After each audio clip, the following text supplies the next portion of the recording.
Hello, I'm Fox 43's Alex Cawley, and while most people have an idea of what happened at the Battle of Gettysburg, there were events throughout South Central PA in the days before and after the Civil War's turning point. One event in Wrightsville may have helped change the trajectory of the war. In hopes that they could bring President Abraham Lincoln to the negotiating table, Robert E. Lee's Confederacy moved into South Central Pennsylvania. And on Sunday, June 28, 1863, 1,800 of them were moving towards Wrightsville. The bridge of Wrightsville was at the time the largest covered bridge in the world. It was 40 feet wide. It had railroad tracks going through it, had the highway, of course, the turnpike, if you will, that led from Philadelphia to Pittsburgh. Scott Mingus knows all about this because he literally wrote the book on it, as well as 33 others about the Civil War and the Underground Railroad. On June 23rd, Confederate General Richard Ewell, under orders from Robert E. Lee, sent a message to his subordinates that they were to quote-unquote capture Harrisburg if it comes within your means. It's a fact that if it comes within your means, it doesn't necessarily sound like he really wanted to attack Harrisburg, but if you read between the lines, he did. As the Confederates approached, there was a stark difference between them and the forces that were to defend Wrightsville and the bridge. These were battle-tested men. Most of them had been involved in the war since the very beginning. They'd fought numerous battles under Robert E. Lee. They'd been victorious in almost every battle. Most of the defenders of the Wrightsville were either discharged veterans from the Union Army, militiamen, coal miners. A lot of them were from the Wilkes-Barre Schuylkill County area. They were joined by 57 free African Americans who worked at the rolling mill in Columbia. These guys were given guns, so they had civilians fighting as well. So it was kind of a motley group. The Confederate general in charge decided that the militia was so bad, or so utterly inefficient in his word, that he could just grab the bridge, march his men into Lancaster County, and he himself would march on Lancaster County on Harrisburg's undefended rear. After almost 90 minutes, it becomes clear which way the skirmish is heading, and the defending forces race back across the bridge where 4 men waited to light the fuses that would blow up part of the bridge to stop the rebels from crossing. They did that, but this was a very sturdy bridge, and all it did was knock a hole in the walls and the ceiling, so the bridge was still intact. So the third resort was to burn the thing. As the flames grew, the Confederates needed ways to put out the fire if they had any hopes of crossing the river. So they went to all these different houses throughout Wrightsville, and they were looking for dish pans and buckets and pails. The fire pumper was over across the river in Columbia. So, and the citizens of Wrightsville had no buckets, so they said. But when the wind shifts and blows embers back towards Wrightsville, catching businesses and even homes on fire, suddenly everyone in town remembers where they put their buckets. After 6 hours, the bridge completely burns into the Susquehanna, and with it goes the Confederates' hopes of advancing into Lancaster County. But their work in Wrightsville was far from done. General Gordon, who was the commander of the actual troops at Wrightsville itself, he ordered his men to form a bucket brigade from the Susquehanna and Tidewater Canal into the Susquehanna River. And so these guys from Georgia were passing water, pails of water, and then people were standing on the roofs to try to save as much of the town as possible. And then the mayor's daughter invited General Gordon to breakfast the next morning to say thank you. On the morning of the 29th, the Confederates left and headed back towards Gettysburg, but there were plenty of takeaways from Wrightsville. One, the 57 African Americans that fought there, again, civilians, not in uniform, proved that they could fight. So one of the big takeaways was the Union authorities in Harrisburg and in Washington realized that black people could be very good soldiers. Later that summer, they formed the United States Colored Troops. Other consequences were the Confederates' confidence level was still so high that 2 days later when they fought at Gettysburg, in a lot of ways they thought it was just going to be an instant replay, that they would roll over the state militia, they would take the ground easily. They found out to their shock and horror that this wasn't the Pennsylvania State Militia, this was now the Army of the Potomac at Gettysburg. While the Battle of Gettysburg gets plenty of headlines, the first full battle on free soil actually took place in late June as the Battle of Hanover provided a rude awakening for some Confederates. On Tuesday, June 30th, 1863, Hanover, Pennsylvania celebrated as Union Brigadier General Kilpatrick's cavalry rolled through the city streets. Hanover citizens were giving them beer, they were giving them food, pie, cake, And some of the soldiers got these small little things they'd never seen before, which the Germans called pretzels, that a lot of these soldiers had never tasted a pretzel before.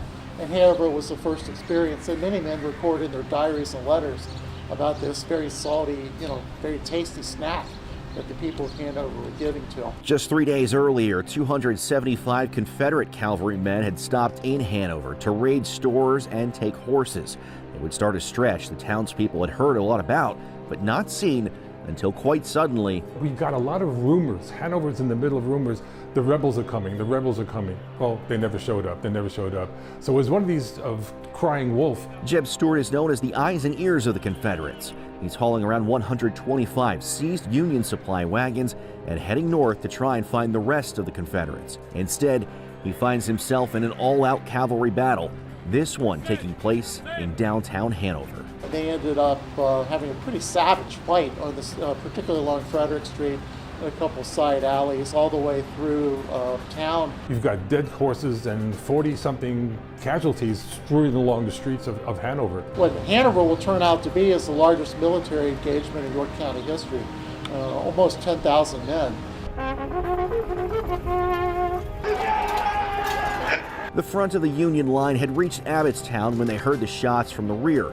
Kilpatrick rode his horse so hard to get back to Hanover that legend says his horse died once it finally arrived back to the city. But he was just one unexpected thing the Confederates had to worry about. I think Stuart himself acknowledged for the first time as we rode further north, Hanover was the only time that the civilians took up arms in addition to the Federal Army. Women and civilians from Hanover shooting at the Confederates from their second floor windows of their houses. They would pop open a shutter and shoot the rebels as they were passing by horseback. I guess one of the dangers of urban warfare is you don't necessarily know who the enemy is. After the initial fighting in town, citizens ran out to try and set up barricades.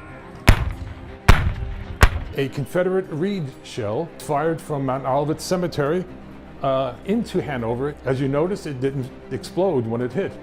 It went through the upstairs bedroom of the Weinbrenner house on Frederick Street, in through the second floor, into their daughter's bedroom. She was in her bed then.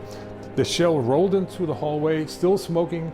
Dad came upstairs and picked it up and threw it into the garden, and it still doesn't explode. One man who's known in history for his last stand makes his first real headline in Hanover. George Armstrong Custer was totally unknown. He was new to his men, he was new to the public. Hanover proved to be his first battle as a brigadier general. At Gettysburg, just obviously the next 2 days later, first at Hunterstown and then at Gettysburg's East Cavalry Field, Custer proved himself to be a very aggressive, pretty competent general. Eventually, Stuart starts to pull his men out, and by 2 a.m., his column, spanning almost 17 miles, reaches Dover. That delay put him in Gettysburg on late on day two of the 3-day battle. And just think if he would have got on those supplies that were in that wagon, the outcome at Gettysburg could have been questionable. So we like to think Hanover saved the nation. We'll hear some of those officers' names again in just a few minutes. And if you're traveling throughout South Central PA, you are likely never far from a historical marker that showcases just how widespread the Gettysburg campaign truly was. In Cumberland County, the battlefield for the Battle of Sporting Hill is one you're going to have to look closely to find. In fact, you might drive over it every day and not even know it. Another unit of the 12th New York National Guard is guarding the Statue of Liberty Bridge in northern Central in Marysville, and the one member in that unit was Boston Corbett, who kills John Wilkes Booth. If you ask the State Museum or any local historical societies on the West Shore about this region in the days leading up to the Battle of Gettysburg, they all give you the same name, Jim Schmick. So Harrisburg, a town of 14,000, ends up having over 500,000 troops come through it. The owner of Civil War and More in Mechanicsburg knows the Confederates' hopes to take Harrisburg didn't end with the burning of the Wrightsville Bridge. Almost a week before any shots were fired in Gettysburg, rebels covered the Cumberland Valley. Every time the militia, remember these guys never fought in their life, every time they saw the Rebs, they hightailed it back to the Moyne bottleneck. So they were confident that Harrisburg wouldn't have been a problem to take. Any opportunity to take Harrisburg could also solve another problem that's plagued the Confederacy for the entire length of the war, the Union blockade. Stonewall's mapmaker, Jed Hotchkiss, he was a teacher in the coal mines in Likens. which were the best and the biggest at the time during the Civil War. Twice, they come up here to torch the coal mines that are supplying the United States Navy with their fuel to blockade southern ports from getting stuff in from Europe. While inexperienced, the Union was able to build up some defenses around the capital city. Fort Washington, which is a Lemoyne bottleneck. Now Lemoyne only has 12 homes back there, down at the red light near Dunkin' Donuts. That's all Lemoyne was, called Bridgeport. So that hill from Dukes and Dockside of Willie's to L.B. Smith Ford is just a forest. So they had to cut all that down. And they started building Fort Washington when he got there, and he says there's better ground a little west of here, and that's why Fort Couch. Negley Park was Camp Couch. If you don't dig dirt, you're a camp. You dig dirt, you're a fort. Mechanicsburg joined York as cities that surrendered the Confederates. Mechanicsburg would be the northernmost city to do that in the Civil War. The two sides would skirmish at Oyster Point, or as it's known today, Camp Hill. But on June 30th, they'd meet again as Confederate General Ewell receives word he must bring his troops to Gettysburg. He forgets to tell the 1,250 waiting for him to get out. So you have 800 behind Wegmans and Target at the creek, Luton Farms, waiting for Ewell, who's not coming, and you have 300 at Denny's, which is now was Climbs Woods, and then you have 50 in the barn behind Carpet Mart. The base of it's still there.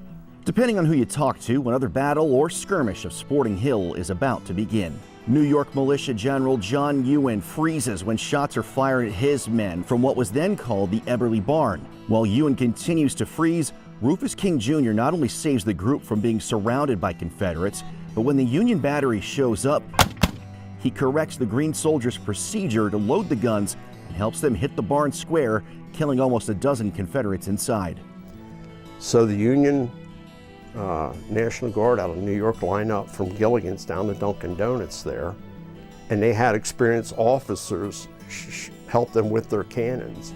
So they did a good job getting the Confederates out of here, as then they found out they were supposed to be in Gettysburg. They didn't realize at the time because they weren't told. On July 1st, 1863, the Battle of Gettysburg had begun, but it's not the only fighting going on in south central Pennsylvania, as Carlisle faced fire from Confederate cannons. As we learned from the Battle of Sporting Hill, Confederate General Ewell leaves Cumberland County after receiving orders to head to Gettysburg. But for some that wore the gray, a place like Carlisle is part of their past, with some having been stationed at the barracks. Ewell went there. Iverson, Iverson's fame at Gettysburg. There was Confederate officers that went to school there. In fact, the one saved Dixon College from being burnt down. So now let's go, don't do that. Even with a sentimental attachment to the area, the Confederates knew they had a job to do. They wanted to mess up the canals, the 4 railroads that used Harrisburg as their hub. So this area's always been the keystone of the Keystone State when it comes to transportation. I mean, you bring the western states into Harrisburg, they go to war. Northeast comes into Harrisburg, they filter down in the north, there's 4 rail lines. Once the rebels leave for Gettysburg, Union General William Baldy Smith brings some Pennsylvania and volunteer militia, as well as New York National Guard, to reclaim Carlisle. They were happy, they thought we're going to be saved, and hurrah, hurrah. And then all of a sudden, here comes Jeb Stuart. He's done in Hanover, he comes up to Dillsburg and leaves a third of his men behind Baker's restaurant. Stuart, who we heard about at the Battle of Hanover, is still trying to find the other Confederates. He fought a skirmish at Rockville, Maryland, captured 175 Union supply wagons, kept most of them, and started dragging them into this area. Fought another battle he didn't expect at Westminster, Maryland on June 29th. That delayed him further. And then he runs smack into Kilpatrick's men who are enjoying their pretzels and beer at Hanover, and initiates yet another battle he didn't expect. Stuart's arrival in Carlisle on July 1st isn't any better. The New York National Guard, it's lining at Latore Creek at Wise Market. National Guard units from New York and Pennsylvania militia units had gray uniforms. They didn't know there was going to be a Civil War, so he thought they were Ewell's men along the creek at Wise Market. He went over to start talking to him, and he got shot at. He almost got killed in Carlisle. Wanting to avoid another battle to save some time to find his army, Stuart sent in a representative under a flag of truce. Baldy Smith declined, saying, "Shell away and be damned." The Union set up guns in town. It's a matchup of inexperienced federal troops against a group of beyond tired Confederates. See, the guys that fought out on Carlisle Pike at Sporting Hill walked all the way to Carlisle. So when they got to Carlisle, they were dead. They just laid in the street sleeping. Rebel shelling begins. After a while, Stuart sends in another messenger, but again is declined. Shelling begins again. The roof of St. John's Episcopal was hit, sending debris across the street and onto the churchyard of First Presbyterian. The Cumberland County Courthouse was also hit by General Fitzhugh Lee's artillery. The scar is known around Carlisle as Lee's calling cards. Many of the buildings in the Carlisle barracks are burned. There's 135 shells, and I think a lot of it was solid shot because there wasn't like destruction of buildings. They were just getting hit with solid shot to scare people, knock stuff down.